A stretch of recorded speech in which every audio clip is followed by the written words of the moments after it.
Because I mean, if we put ourselves in the shoes of the Thai government, they are concerned about the security of Thai people, the Thai citizens, by having our country sitting together with our neighbor Burma, and hundreds of thousands of people coming from Burma trying to seek asylum into Thailand, or a number of them trying to seek employment, which make it very difficult for the government to make sure that the free flow of people into Thailand would not cause problem. And how can they control the flowing of people into Thailand? So that is why they have two channels, which is the channel for migrant workers and another channel for seeking asylums. But again, I mean, seeking asylums in Thailand, I mean, the government is very much concerned about how their neighbor state thinks about the action of Thai government. Because in many instances that the Burmese counterpart complain to Thailand that the Thai government is hosting their opposition force, and then they are claiming that Thai government is taking sides. So that's make Thai government in a difficult position, because on one hand, they know that people are fleeing into Thailand from fightings and people are starving and some of them are wounded. But at the same time, they also have this bilateral relationship with the neighbor. So they have to balance that in a way that they are not being really explicitly welcoming refugees. And at the same time, they would have also attend to the humanitarian needs of the refugees, and also the concerns from the international communities that are putting pressure on Thailand. So Thailand then, I think for them, they are concerned about this as their biggest concern. Other concerns that came together is that when the refugee came to Thailand and they don't actually have anywhere to go. The resettlements only started recently, but the refugee came to Thailand since 1985 from Burma. So they have been in Thailand until 2005 when the resettlement only started. So a number of years in the camps has made it really difficult to control the refugees.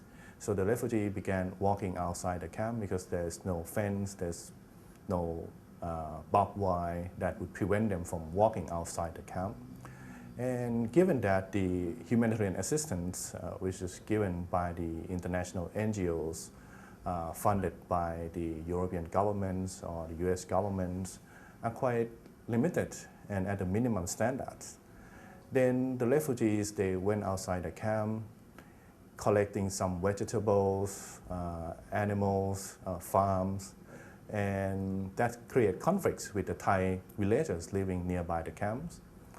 And sometimes there's some conflicts that lead into the criminal cases. Sometimes Thai villagers commit crimes against the refugees. Sometimes the refugees that commit the crime against the Thai. So that's also putting a lot of concerns to the government and the Thai authorities, because then they will be held accountable for putting the refugee there in that location, which is close by Thai villages. And there are other concerns like most of the refugee camps in Thailand are situated in the National Forest Reserve area, which is a restricted area. Then first is the environmental concerns, because a large number of refugees are living in the area. Like in some camps, they have 10 of thousands, 20,000, or the biggest camp has about 50,000. So it's a big area. And then the Department of Forestry and the Thai villagers expressing concerns that why did you allow a large number of people staying in the National Forest Reserve area when the police are arresting Thai people going inside the reserve area.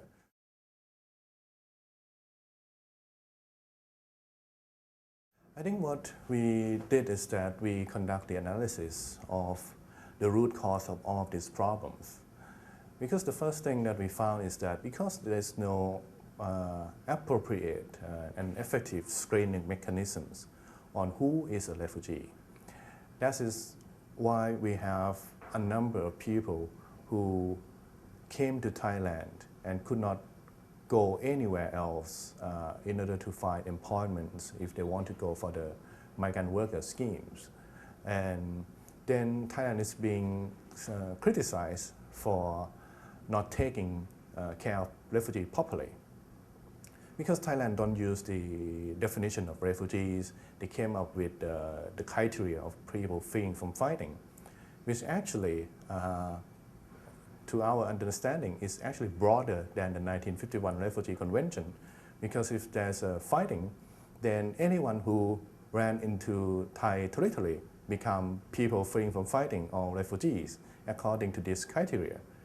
But then a number of them are not targeted by any of the armed groups, which meaning that after the fighting, they could technically go back because they are not like those who are target for persecutions. But they don't have to go back because they fit the criteria as people fleeing from fighting. And in the other instances that we have in other countries, that these are called the prima facie refugees. But then they would have to be subject to the individual RSD, refugee status determinations, in order to be qualified for full-fledged refugee status when the time is appropriate. But this has not been done. So the government end up having more and more people fleeing from fighting until they thought that they could not continue doing this, because basically anyone who crossed from Burma are people fleeing from fighting, because there are fighting occurring here and now, and then there would be no stop as far as we know. So we told them that the first thing is that the criteria that you use, you thought that this is a smart choice for not adopting the Refugee Convention, but actually you're falling into your own trap. And that is why we propose another definition, which is according to the international standards. And another reason is that the refugees have been kept in the camp for about 25, 26 years without the opportunity to work legally. That is why it caused conflict with the Thai neighbors, because they cannot work, so then all of those basic needs, they would have to get it one way or the other. And unfortunately, sometimes they steal, which make it very difficult to control. And also, I mean, the fact that, I mean, the refugees are vulnerable, so they could be trafficked outside the camp to work, and that can lead to other crimes. The other things that, I mean, the government accuses the refugees of deforestation, cutting down trees, or smuggling drugs.